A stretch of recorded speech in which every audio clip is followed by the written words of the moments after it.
Hail and well-met slayers of giants. Welcome to Chapter 4 of my serial novel, Tilting at Windmills. Remember, this is a draft. I'll be very grateful for your feedback throughout, so please comment away on whatever platform you're finding this, and become a patron of my Patreon or subscribe to my Substack so you'll get a little reminder each week when a new chapter comes out. Chapter 4. The Conception of Rolando. A week before leaving Barcelona to return to the United States, 2 days after the American regime's paramilitary forces executed a poet named Reina Nicole Good, who just dropped her child off at school and was trying to leave the scene of one of their raids when a masked man shot her 3 times in the face, Benjamin Gorman decided it would be a shame to live in Barcelona for a year and not see any more of his adoptive country before returning to a place where anyone could be shot at any moment. Though nearly broke, he calculated he could swing a quick excursion to Madrid for around $200. After far too much hemming and hawing, hesitation which increased the cost of his tickets and hotel, he finally concluded it might be the kind of thing he'd be willing to pay some high credit card interest rates to experience. A couple years before, on a trip with his father and brother, he'd ridden on a train from Laos to Cambodia. Because he'd seen the construction underway on luxury tourist vacation destinations paid for by Chinese firms and displacing whole villages in Laos, he figured those same projects would depend on high-speed rail lines. And perhaps those existed in north-south lines, but Benjamin was very disappointed to find the train in Laos rumbled along, clattering loudly, at a ponderous speed even slower than the Amtrak line he'd used to visit family in the Bay Area from his then home in the Willamette Valley of Oregon. The train from Barcelona to Madrid was a genuine bullet train. The ticket cost roughly the same amount as a flight, and the trip was only an hour or two longer. He watched out the window as beautiful scenery zipped by at 350 kilometers per hour. The cabin held its breath, far quieter than an American train or an airplane's cabin, the conversation of his fellow travelers dancing in and out in library whispers. The clouds over the fields of farmland and ancient rolling hills were a mottled, chunky gray, not actively stormy, just reminders of January's grouchiness. In Spain, the weather is rarely aggressive. Rains fall harder than Oregon's constant drizzle, but tend to be brief attacks, like terse, deserved admonishments for social faux pas, which resolve quickly so as to not prolong the awkwardness. Summers were far too warm for Benjamin's taste, but attracted beachcombers, who believed the mixture of sand and sunburns improved mental health, an opinion Benjamin couldn't dispute with personal evidence, since his own psyche lacked sand, sun, and anything approaching balance or peace. He loved the winters, when the air hovered at a crisp 6 degrees Celsius, a temperature which feels colder than its equivalent 43 degrees Fahrenheit, because he was constantly traveling on foot instead of in a heated car, and because the number is lower. On his favorite days, Barcelona would be blanketed by the kind of misting he loved in Oregon, not pounding hard enough to soak into underwear, but enough to keep the cobblestones glowing in lamplight. The microclimate over Barcelona couldn't keep up with the train's speed, and soon they raced along under an open sky over rough, uneven lands most fit for herding or ranching, the kinds of scrub-covered hills and sharply hewn squat valleys a bunch of goats would love.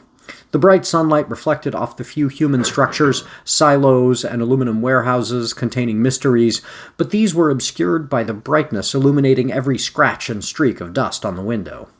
And perhaps because the sky and topography couldn't make up their minds, Benjamin had a difficult time deciding how he felt.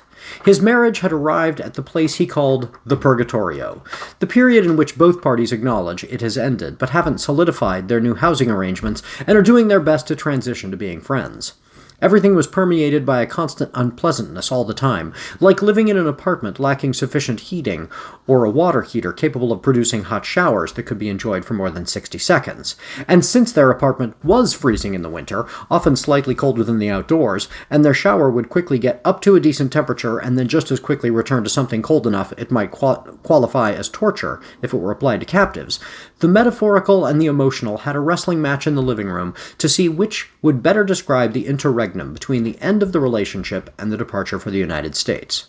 So Benjamin did feel genuine excitement to be going to Madrid, and not just for the Picassos and Dalis he'd always wanted to see in person, but also for a hotel room with a shower that might be warm. His soon-to-be ex had informed him that, were he to meet someone in a bar in Madrid, and found himself in a bed as warm as the dreamt-of shower, she wouldn't mind as long as he told her afterwards. Benjamin thought this was excessively generous, not because he disagreed that their relationship had passed beyond the point where monogamy made sense, but because he was not the kind of person who would meet a woman at a bar and invite her back to his hotel room. He wished he were the kind of person who would be approached by a stranger and be propositioned in such a way. Instead, strangers on the street were more inclined to offer him drugs, presuming a man with his fashion sense probably had good reason to want to abandon reality. That day, Benjamin was dressed in his standard fare, the kind of thing that told drug dealers he was a likely customer. Under his mid-length black wool coat, he wore a gray Lord of the Rings hoodie, complete with a long, floppy, pointy medieval hood, and sported fingerless knit gloves with rubber skeleton hands printed on the back.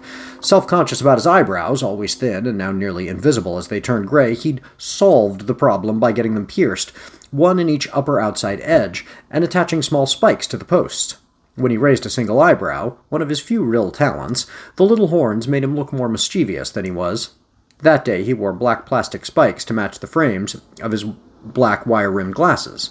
He'd pierced his eyebrows years ago, then removed them at the behest of a girlfriend who said she worried they would poke her eyes out in the middle of the night. His wife held this was impossible, a lie the girlfriend had told because she didn't like the piercings. Even though their romantic relationship was coming to an end, she told him that one of the ways she would be watching out for him was to see if those piercings disappeared again at some point in the future. That would spur her to remind him not to change himself for a partner who wanted him to become someone else. Benjamin shared this worry, conscious it was exactly the kind of thing he'd do in his loneliness and desperation. His skull belt buckle, not some menacing Punisher kind, but a jaunty one smiling from the corner of a rectangle of gunmetal gray, hid from view under the layers of jackets, but his large New Rock boots, both sporting silver skulls on top of the steel toes, were anything but subtle. With the hood up, he looked like Strider if Peter Jackson had decided to buy the Ranger's costume from some funky little store trying to be an independent alternative to Hot Topic. With his hood down, his skin so pallid, his head bald, and a grin that wanted to be friendly but was always off in some way, he looked like someone who might fall through a door in a tree, sing "What's this?" at everything he found on the other side, then attempt to steal Christmas. Worse, Benjamin was the kind of person who would have actually liked the idea of being a hybrid of Aragorn and Jack Skellington without accurately recognizing the ways he truly resembled the characters. He wanted to be the kind of person who could overcome temptation, defend the oppressed, and open large double doors in the sexiest way possible. Instead, he looked like the kind of person who would examine strangers over the glowing bowl of a pipe until they pulled swords on him and demanded to know why he was such a weirdo. Similarly, he wanted to be the kind of person who, through a combination of personal charisma and revealed vulnerability, could inspire someone to leave an abusive relationship and join him in a duet in a graveyard. Instead, he was the kind of person who would hyperfixate on work to escape the empty parts of his life. And while he may have only been half aware of these failings, he did know he made his fellow travelers on public transit leery. Babies returned his smiles and waves, and dogs and cats didn't mind his ridiculous appearance, but adult humans wondered just what kind of weirdo he was. When accompanied by his wife, he was the safe kind. Alone, he made people nervous. While his costume was both affected and revelatory, the most significant element was an absence. For the first time in over a year, and the second time in his adult life since his first wedding at only 22 years old, his ring finger was bare. His second wedding ring tucked in his pocket. Until his wife had mentioned her hall pass idea, he hadn't been planning on looking for romance in Madrid, but after she mentioned it, he'd taken the ring off on the freak chance someone would approach him. Not only did this fail to result in any interest from any women he came across, but it made him so terribly uncomfortable and obsessed with the possibility of something as likely as a lightning strike that the writer couldn't get a single word onto the page through the short journey. Eventually, he did end up making some pleasant conversation with the other travelers and the little foursome who faced one another. Before Benjamin started speaking with him in English, the young man next to him, a student from Finland, mistook Benjamin for a Brit. Benjamin found this flattering, not because he was an Anglophile, but because it meant he wasn't immediately clocked as a Yank. Being American was an identity he felt more and more ashamed of the older he got and the more history he learned. The two women across from them were also very pleasant, and the four discussed the weather, the Spaniards complaining about the chill, the Finn comparing it to the coldest temperatures he'd experienced back home, and Benjamin, true to form, aiming for the middle and ending up strange by voicing his preference for rain. Upon his arrival in Madrid, after dropping off his backpack at the hostel where he'd rented a tiny private room, Benjamin set out for the Reina Sophia Museum. There, he got to examine some powerful works, including one by Magritte, one of his all-time favorite painters, and then he made his way to the room housing the museum's claim to fame, Picasso's Guernica. Deeply affected by the painting, Benjamin went back to his little room and wrote a poem about examining the masterpiece in the context of 2026. That very same evening, not too far away, Rolando de Santa Maria del Pi of Barcelona stood in a different art museum, the Museo Nacional del Prado, in a room devoted to different masterpieces. But instead of carefully examining the paintings, Rolando surreptitiously studied his fellow patrons, looking for a person who had arranged their meeting. Most of the Prado looks like what one would expect of an art museum, but better. The walls are white, the ceilings high, the paintings commanding attention in their sparsely populated spaces.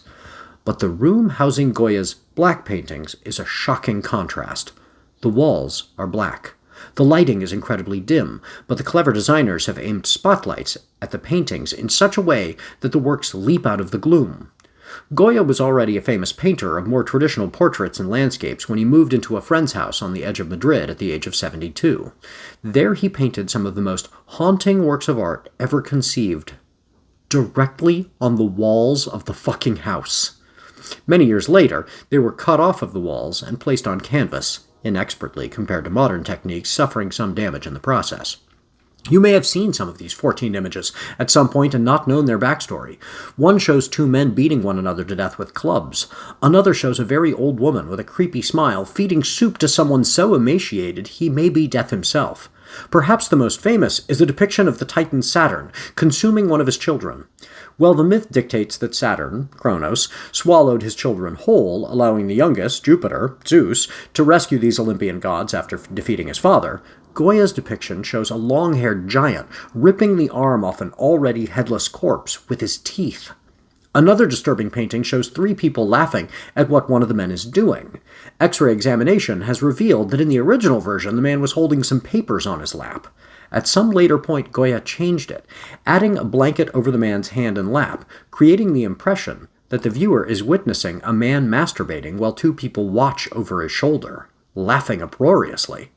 Yeah, it's really disturbing stuff. Most of these paintings contain huge areas covered in black paint. Goya, famous for his portraits with elaborate backgrounds and his vivid landscapes, was now creating works where the entire background was nothing but darkness. The Prado chose to organize these, with the darkest ones hanging in the room's longer walls. Then, in the middle of the thin wall on the far side of the rectangular room, they hung the painting with the least black paint, drawing the patron to walk into the space toward this image, which stands out, like the altar in the sanctuary at the end of the nave of a church. But when the patron passes through this nave, instead of finding the holiest of holies, they come to a painting which requires some viewing to understand. The bottom third is a huge swath of dark brown. The top two-thirds are a bright beige. There is no blue in the entire work. And there, in the space between these two shades of muddy water, is the head of a puppy looking upwards at an odd angle. And the viewer realizes they are seeing a small dog drowning in a flood. In this dim room of horrors, Rolando carefully examined the other patrons out of the corners of his eyes, looking for his contact. He knew it was an unlikely place for someone to lure him to kill him, and that made him suspect they'd chosen it specifically to lower his guard. Consequently, he examined every single one of the people looking at the paintings as though they might be a potential assassin. The docent sitting at a stool in the shadows seemed an unlikely culprit. She was younger than Rolando, in her early 40s, and not particularly physically fit or intimidating. Rolando decided that made her a distinct possibility. She kept shooting glances at Rolando because he was lingering in the exhibit for far longer than most guests, and seemed to be just as interested in the people coming through the small room as he was in the paintings. He interpreted her looks as more evidence that she might be waiting for the right moment to brandish a hidden weapon and attack him.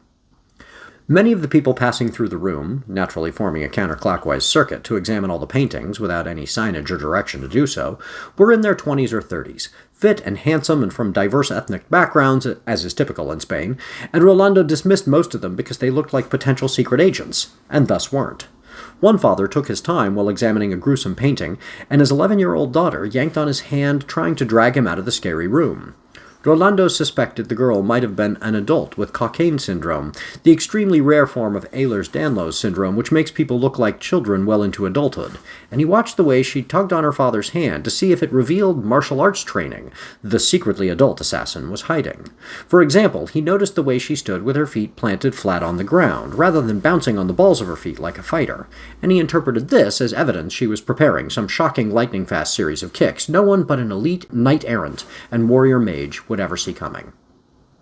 "Lord Rolando," a deep, raspy voice said, "thank you for meeting with me." Rolando tried not to spin on the man too quickly, but he had been taken by surprise. The speaker stood less than 4 feet tall because of his back was so hunched over. A few wispy hairs held on among the liver spots on his nearly bald pate.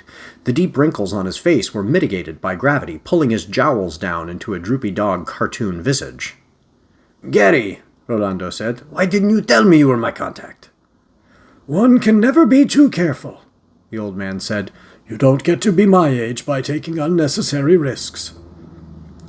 Garibald of Gaul had managed to stretch his lifespan well beyond human possibility, but not through his caution alone.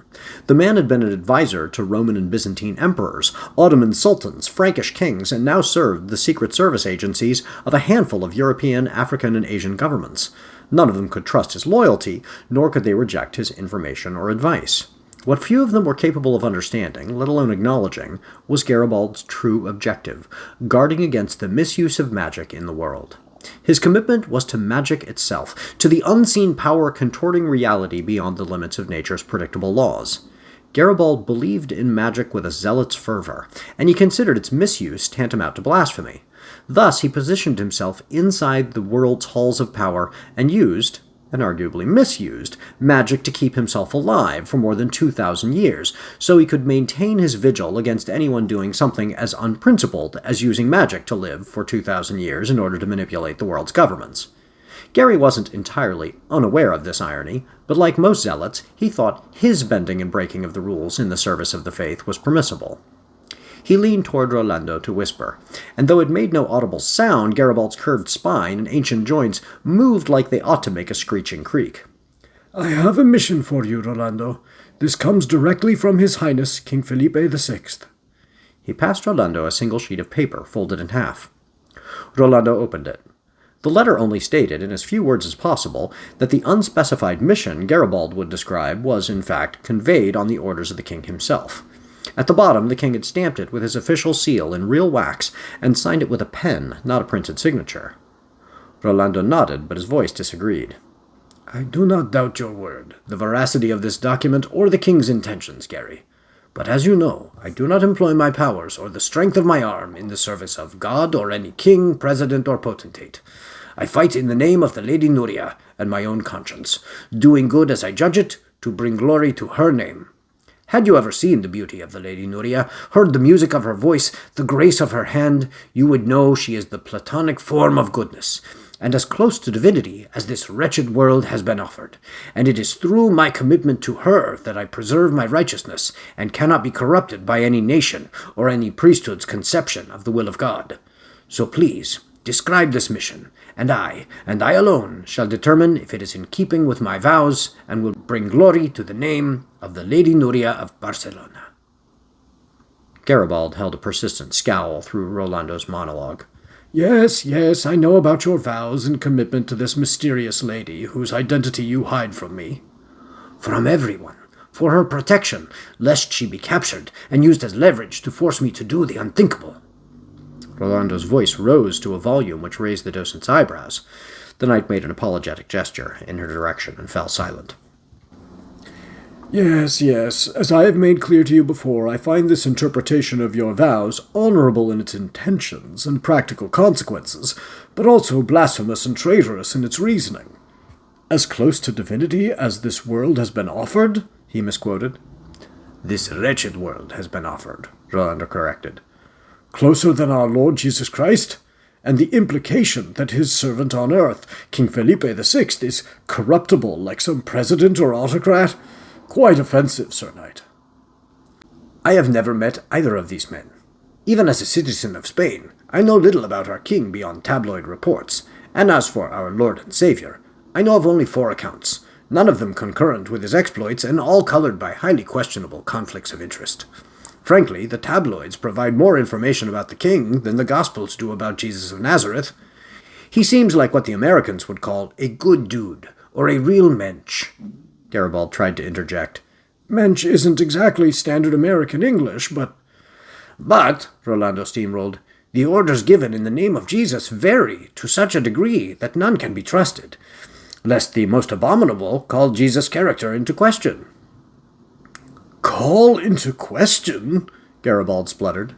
Should I attribute the greatest evils done in the name of Jesus to him? That seems unfair, yes?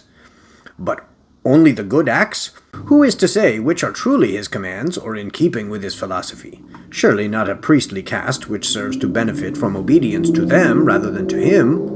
I do not judge those who attempt to serve him in ways which are dictated by their own understanding of his philosophy and their own conscience. In turn, it seems only fitting they should honor my preference for service to the Lady Nuria, since that is also mediated by my conscience, and since, to the best of my knowledge, no evil acts have ever been done in her name. Is it blasphemy to say the Lady Nuria has a better track record of producing goodness and justice in the world than Jesus? Yes! Now it was Garibald's turn to apologize silently to the docent and collect himself. After a calming breath, he continued in a whisper, though a harsh one. Yes, Lord Rolando, that is a textbook example of blasphemy. Then let it be known I will transgress any boundary, break any rule of propriety or civil infraction or misdemeanor or felony for the glory of the Lady Nuria and the preservation of my vows as I understand them, Garibald of Gaul. Fine, fine, Garibald said. You see, this is why... He began, then caught himself. Never mind. The mission. I will tell you what you've been ordered to accomplish by His Highness, and you may decide whether it is in keeping with your vows to the Lady Nuria. Not to her, Rolando corrected. We have not exchanged vows. I am unworthy to ask anything of her, and she is too gracious to have ever asked anything of me. I took my vows on my own recognizance, then delivered the news I would be serving her as a knight-errant after the fact. I misspoke, Garibald said. I understand how your vows function, and it is this function which has caused His Highness to give you this task. Upon your recommendation, no doubt, Rolando said. Of course, I do not deny it. I directed His Highness in accordance with my role as his official advisor. He shook his head as violently as his ancient muscles could manage, causing the jowls hanging below his jawline to waggle. But this is all beside the point, Sir Knight. You still have not heard the mission itself, which you may judge to be in keeping with your vows of chivalry anyway. You speak truly, and this is the kind of wisdom your great age has produced, my friend. What is this mission requested by our king? His Highness considers it a matter of national security to discover what is going wrong with the United States, and I consider it an issue of global security to discover the nature of the curse which has befallen that land, and to right it by force of arms and great knightly gallantry, if necessary, in order to prevent the misuse of magic and preserve the honor of magic users, and perhaps even the sanctity of magic itself throughout the world. Rolando perked up, particularly at the employment of the word gallantry. Save the world of magic through an act of gallantry? Why, yes, this is precisely what my vows dictate I should do in the name of the Lady Nuria of Barcelona. So all that debate about kings and gods and potentates was... Yes, Rolando agreed. It seems that is what Americans would call Sturm und Drang. That's certainly not... Rolando pointed at the ceiling. I shall accept the king's mission in the name of the Lady Nuria, he bellowed. The docent hissed a loud shush, and Rolando cringed, then made the common, but far from universal gesture of silence with a finger to his lips, accompanied by an apologetic expression. The docent replied with a scowl and a slow shake of her head as a further warning. Rolando's voice returned to a whisper. I have long suspected there is something deeply wrong with the estadounidenses. Do we know anything about the nature of this curse? That it is cursed is obvious, but we know of no being, human or magical, taking credit, nor do we know the nature of the spell or even the school of magic. I have guesses, of course, but they are only my own speculation, and you would be better served to go there unencumbered by my biases and see what you can find for yourself. This makes good sense, my friend, but where should I even begin? I suppose Washington, D.C. makes the most sense, Garibaldi said. But I also encourage you to inspect the Denver airport. Something hinky is going on there. The Denver airport, Rolando said, reminding himself. All right, I will leave immediately. First back to Barcelona to don my armor and collect my familiar, and then on to the capital of the cursed nation. Thank you, Sir Knight, Garibaldi said. Please send me reports, weekly at minimum, of your whereabouts and the progress of your investigation. He handed Rolando a business card. The name printed on it was Gary Gall, then his title, advisor, and then a phone number beginning with the Spanish +34 prefix. Of course, Rolando said, pocketing it. And Gary, may I say, it has been wonderful to see you again after all these years. You haven't aged a day. If anything, you look younger than when we last met. But there is no time for pleasantries, much as I wish there were. I will let you know when I arrive in the capital of the AAUU. He said the letters in Spanish. And you can fill me in on anything you have discovered from your own investigations, yes? Of course. Safe travels, Sir Knight, and happy hunting. As Rolando walked backwards out of the dark room, he called back in too loudly. I seek success, not safety, my good man. The docent shushed his back as he left. Garibaldi whispered, Insufferable buffoon, to himself, then flapped an ancient withered hand at Rolando's back while he tried to share an empathetic glance with the docent. She rebuffed it with a scowl. Gary turned back to the paintings. Examining the wide eyes of the drowning puppy, he considered the tsunami of offal into which he was sending Rolando. While the knight-errant's self-importance and impertinent commitment to his own self-imposed conception of chivalry annoyed the ancient vizier, those were not the justifications for sending Uriah the Hittite to the front lines of this battle. This was about something much deeper. He turned to his right and looked at the painting of the Titan Saturn consuming one of his children. A knight like Rolando might be a useful tool for him at some point in the future, and Garibaldi could imagine many situations, perhaps in a century or two, when he would wish he had someone like Rolando at his disposal. He reminded himself he could eliminate all the knights-errant in the world, for there were only a handful like Rolando, and still have time to reinstitute the order before any might be truly necessary. Garibaldi had plenty of time. Next he turned to his left and began walking against the grain of the oncoming traffic. His glacial pace allowed the other patrons to merge around him without so much as a dirty look. He was inconvenient furniture for anyone moving at a human speed. But he made his way to the painting of the old woman feeding soup to the poor man who looked like death. Examining her rictus grin, more ghastly than the smile on the skull, Garibaldi felt a tiny thrill.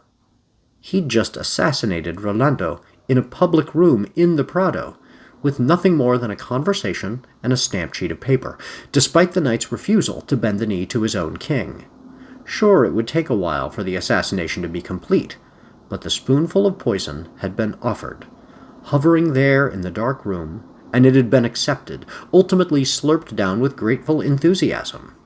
The rest was inevitability. The following evening, after his own visit to the Prado, Benjamin Googled his way to the giant statue of Miguel de Cervantes, sitting on a throne set into an obelisk, under angels reading his books. At the novelist's feet, but still 3 times the size of a human, Don Quixote rode his old hack, and Sancho Panza sat astride his donkey behind his master, sent forth by Cervantes' pen into a well-manicured park where 2 teenage couples, one hetero and one lesbian, necked on stone benches in the darkness. Benjamin tried to take pictures of the statues in the gloom of the park, the bright lights of the skyscrapers wearing neon and plasma screen dresses shrouding the sculptures in silhouettes on his phone screen. But Benjamin's eyes were able to see the statuary clearly in the floodlights aimed up at the obelisk. The previous day's visit to Picasso's Guernica had screamed about the horrors of fascism, a clear warning of what was to come, which Picasso had painted too late for the world to care about Spain, and too early for America to care about itself. But in the monument to Cervantes, particularly in the way the depiction of Don Quixote held his lance up toward the night sky with such absurd pride, Benjamin saw an alternative, which wasn't slinking back to the United States to hide out in some off-the-grid mobile home in the woods, or to heading in the opposite direction and offering to join the Ukrainian military, a plan he'd seriously and absurdly considered at a desperate moment. Instead, he considered telling a story. Rolando's birth, arguably Benjamin's break with reality, wouldn't come for some days, but there in that square in the heart of Madrid, a safe distance from an orgy of clothed teenagers, and at the feet of a man born 479 years earlier, one might say Benjamin conceived Lord Rolando de Santa Maria del Pi of Barcelona. Hell, I'm the narrator, so I can say it however I want. I can go further. While the conception didn't involve genitalia or bodily fluids, it was by no means immaculate, for Lord Rolando was conceived far from the angels atop the obelisk, made not of some spark sent by a Christian god, nor a tickling of the brain from some Greek muses, but from terror and spite and an abject rejection of the course of humanity. If Benjamin couldn't figure out how to remain in Spain, where the rain, during Benjamin's stay, was not constrained to fall mostly on the plain, or at least did not deign to abstain from falling on Barcelona, Spain's main portal vein, and Benjamin was forced to hop on a plane and return to the United States, he did not have to return alone, completely without purpose, or even 100% sane. Perhaps he could figure out some way to tell America a story of its own madness and the fantasy of a reckoning, even if that dream would remain in vain. If you're excited about this project, please subscribe on YouTube, or like and share on TikTok or Reels or whatever app you're on now. And if you're willing to support me as I craft this novel in serial form, please consider supporting my Substack or Patreon. Each week I'll give a shout out to some of the patrons. This week I'm thanking Patreon patrons Rich Granvold, Adam, and Carrie. And if any of you are creators and have something to plug, please email NotAPipePublishing at NotAPipePublishing@gmail.com. I'd love to give you a shout out as well. See you back here next week for Chapter 5 of Tilting at Windmills. Teaser, it will have a duende and an anjana in Corvallis.